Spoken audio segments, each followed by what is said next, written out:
3. Yes. Yeah. Dollar Bin of Doom. Yep. This week's movie, chosen by Sam. I flipped for it.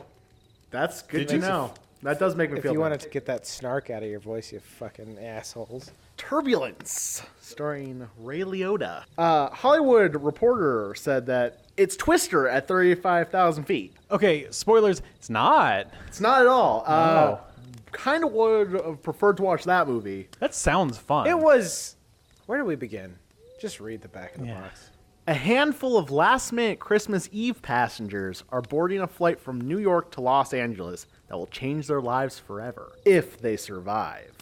For flight attendant Terry Holloran, it's just another plane ride from coast to coast, with only one difference. This time, they'll be carrying two very special passengers. An armed robber named Stubbs, and a seductive serial killer, both handcuffed and shackled and escorted by top pretense of a bathroom trip. Stubbs bounced a large woman Storm can kill you, but Weaver will make you suffer. How can somebody write something like that without immediately killing themselves afterward? Also mentioned this was made for HBO. I think it might have been made for something else. And then HBO Picked just... it up. So this is like Netflix before Netflix. Yeah. Where it's just like, we could buy this cheap. Put it on at 3 in the morning. People aren't going to cancel their HBO because of this. No. Yeah, and Ray Liotta needs a fucking paycheck. Yeah, so- Ray Liotta needs a paycheck. And, you know, halfway through this movie, he really started to try to earn it. Fuck yes, he did. That's like the only thing worth really talking about. Like, because we can seriously skim until that, but yeah, let's just get to the fun part. Ray Liotta is The Lonely Heart Strangler. we find out one of the cops planted evidence to convict him. Yes. Yes. So we're set up that Ray Liotta is like a good guy. Is innocent. He even says he's innocent multiple times. That's what it's setting up. And so it's one of those like, oh, everyone thinks I'm the bad guy, but I'm not. And by helping this plane land, I'm going to prove my innocence. No. They give up on any pretense of that almost immediately. Pretty much. Like But the minute he's like, yeah, let the guy go to the bathroom. the they're other criminal behind him. That guy just starts fucking killing everyone. The roles should have been reversed then. Yeah. Right? Yeah. Yeah, because the armed robber kills 4 people away. In a row. Bam, bam, bam, bam. Yeah. Like, And that's why it was... So that guy was definitely set up as, like, the bigger criminal. yep. And he was. He was. He was. He was. One of the 900 times that we said the phrase, oh, this is definitely pre-9/11, was when a robber, non-murderer criminal, unscrews the metal soap dispenser with the sharp, pointy metal thing, turns around, fucking stabs Black Cop. It's also pre 9/11. The pilots, in response to gunfire, are like, I gotta go check it out. Yeah. Immediately dies. And the other guy's like, Immediately. that didn't sound good. I'm gonna check that out too. Puts it on autopilot the rest of the way.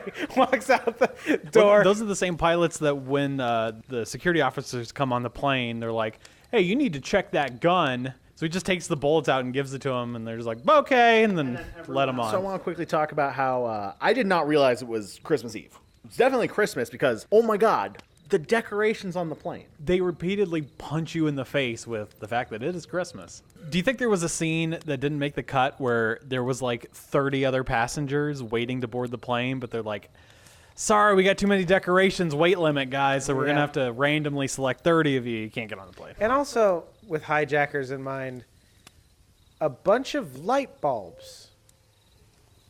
No, I know exactly what you mean by Glass bulbs, yeah. Yeah. that. Also, there was like 3 people on this flight. Yeah, there was a totally radical skateboard guy Yep. who did nothing. We thought there was going to be like a setup payoff for that. No. Older couple, they focused a lot on them in the Saw the movie. old woman eat shit. Yeah, that was great. You're right. Payoff for that. That was fun. The interactions with the flight attendant and him, like a lot of chemistry and stuff, like kind of forced, but you could see that they were definitely trying to go for that because they flipped a coin to see who would have to serve the prisoners, and then she's like, "Well, make the most of it." And it was like, yeah, fuck the serial killer. Who cares? Party, YOLO, woohoo. And he was like, "Oh, what do you recommend to eat?" And shit's like, "I don't care. You're a criminal. Fuck off. I'll bring you just a brick." What do you recommend? The turkey. Yeah, the steak's been there for a while. Yeah. Hey, just between you and me, I wouldn't order the steak.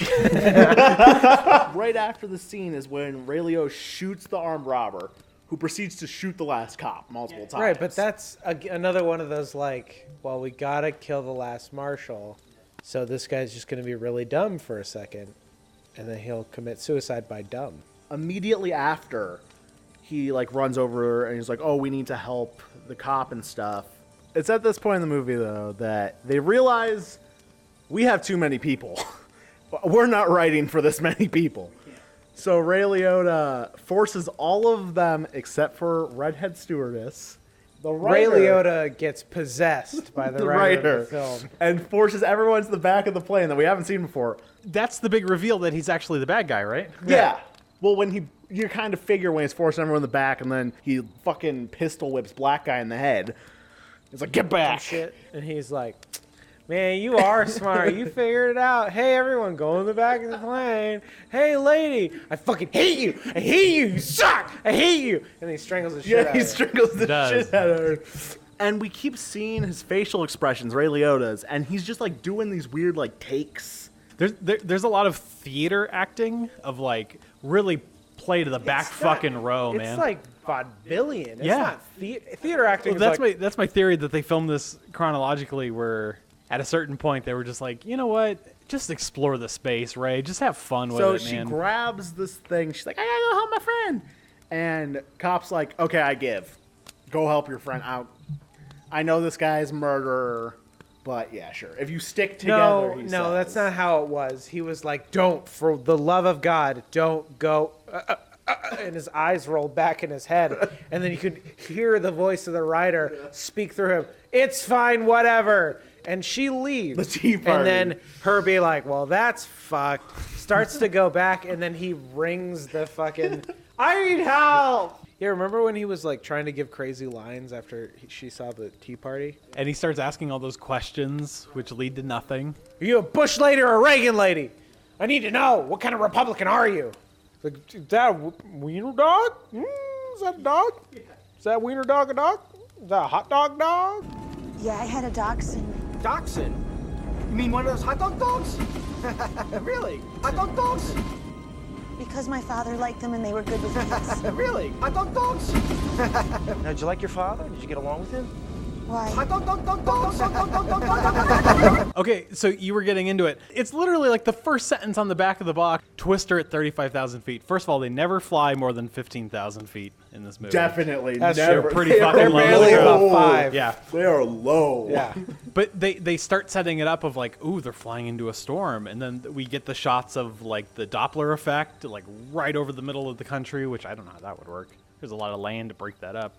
So now we get to about 40 minutes where they're dealing with turbulence in the movie. Oh, wait. No, that doesn't happen. That's Well, not the there. lights There's- flicker. there's- and there's turbulence. Every now and again, there's like a bump. One of the few things in this movie I will give it credit for, they built that room upside down so they could act on the top. That's true. They at least built the regular room, like a side one, and then That's Christopher upside- Nolan shit right And there. it shows up in 30 seconds of the movie. So that's the next 40 minutes of the movie is them running around. Him Yeah. trying to Her chase basically her. just doing laps in the plane. And then he does a clever thing, which was set a fire. Well, it's not yet. When the fuck are we? Who cares? Well, No, but that's what I'm saying. It's the same scenes over Yeah, and like over. the same thing happens over and over again. no, we're missing. We completely bypassed the part where she's like off sex with you. Oh, did that happen before or after? Yes, happened before. No. Or whatever. So they go downstairs. And then she grabs a fire extinguisher. Maggie's body falls out of the luggage compartment. I gotta warn you, I don't last long. As he's like,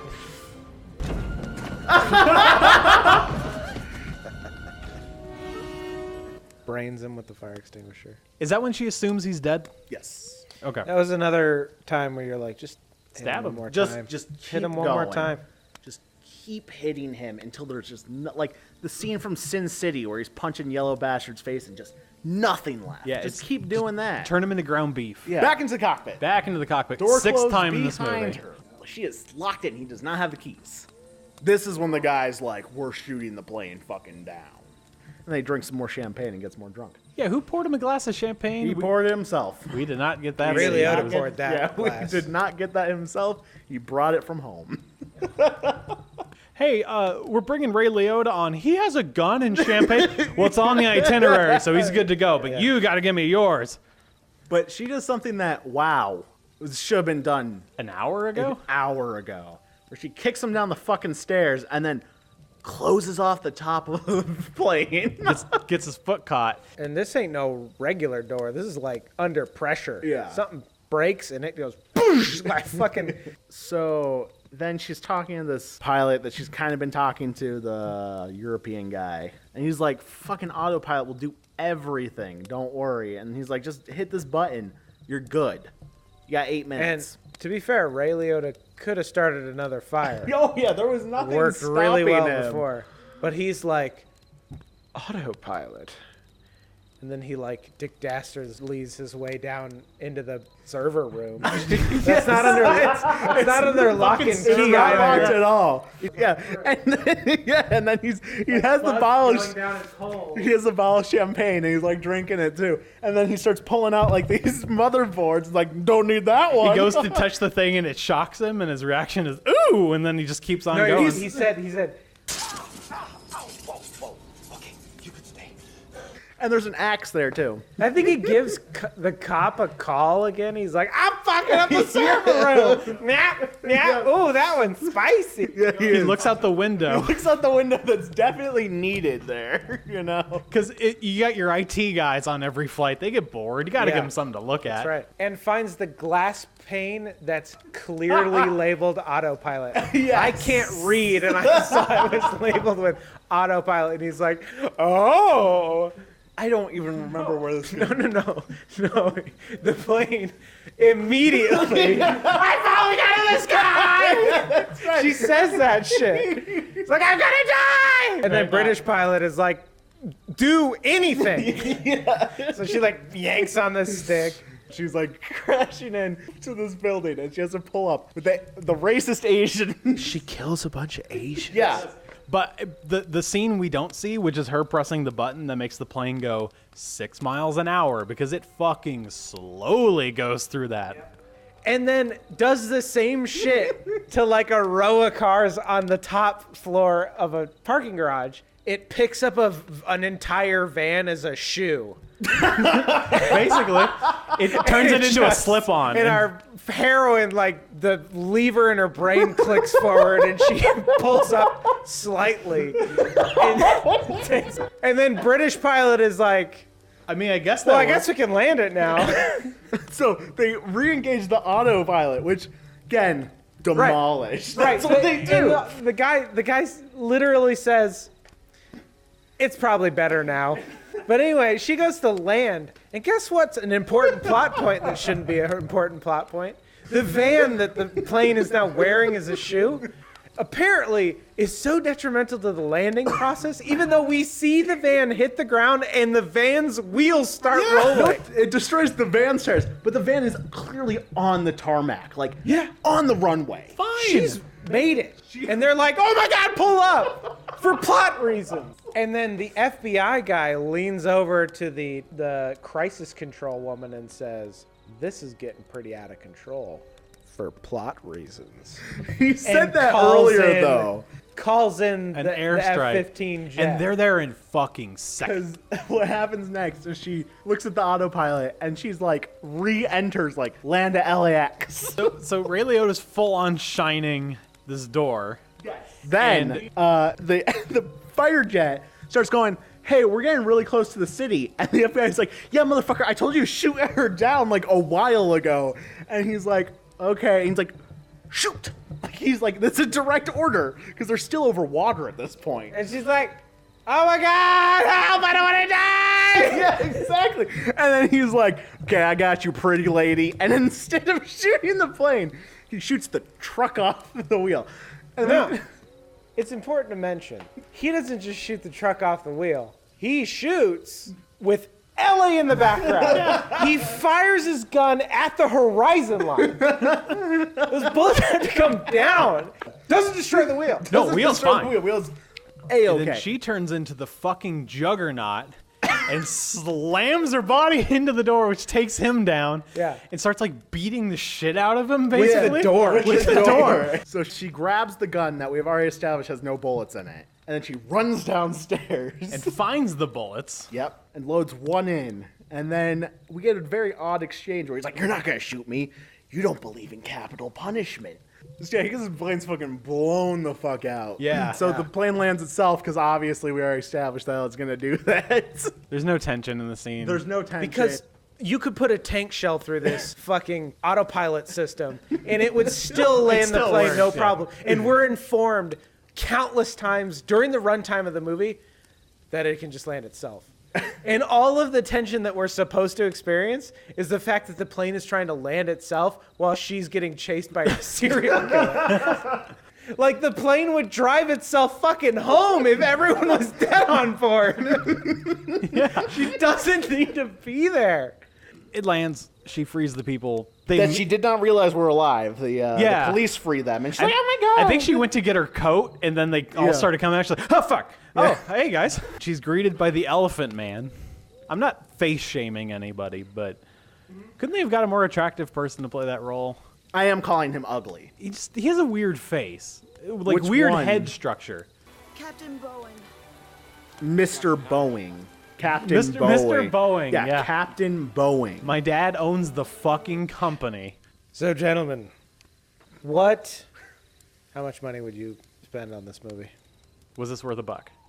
I'll go first. No. Plain and simple, no. What we is- had to make our own fun out of this movie. Yeah, we did. What would be your... Cent valuation? Yes. I'd give it a nickel. No, So if I'm you had like a inclined to dime agree. in your hand and someone went to hand you this movie in exchange for it, you would like fight them for the dime? Yes. I'm higher on this one. Me too. This one had enough like Looney Tunes shit to be worth maybe 50 cents. Wow. All right. I think this is going to be the first time we get someone who doesn't agree with the rest of the group. I'm going to give it $1. Wow. On the dollar. I enjoyed a lot of the movie. I can see it. But again, if like, I mean, like 99 cents to $1. Like if this was on Amazon for $1.01. Yeah. I would say, how about this? It's for me, I wouldn't spend any more than 50 cents, but I wouldn't regret it if I spend $1. So 2 no's, 1, like the softest of a recommendation I can possibly give. I think I'm the red X that I put up for the no, I'm gonna make it green. You're just 1 foot in, 1 foot out. You're like, you can't give a hard... I'm running for president, Can't baby. put a nail in I anything, can't alienate anyone right now. Right. I sort of sympathize with both your positions. If you like this movie, fuck you. No, I don't. I hate this movie. I will never watch it again. If No, I'm we saying could, that if we someone- could break it and I would feel nothing. Yeah. Well, Turbulence. Turbulence, yeah. Join us next time for another dollar movie. Yeah. Yep. Dollar bin disaster. Where we go diving into the dollar bin of doom. Play us out, Sam. Somebody.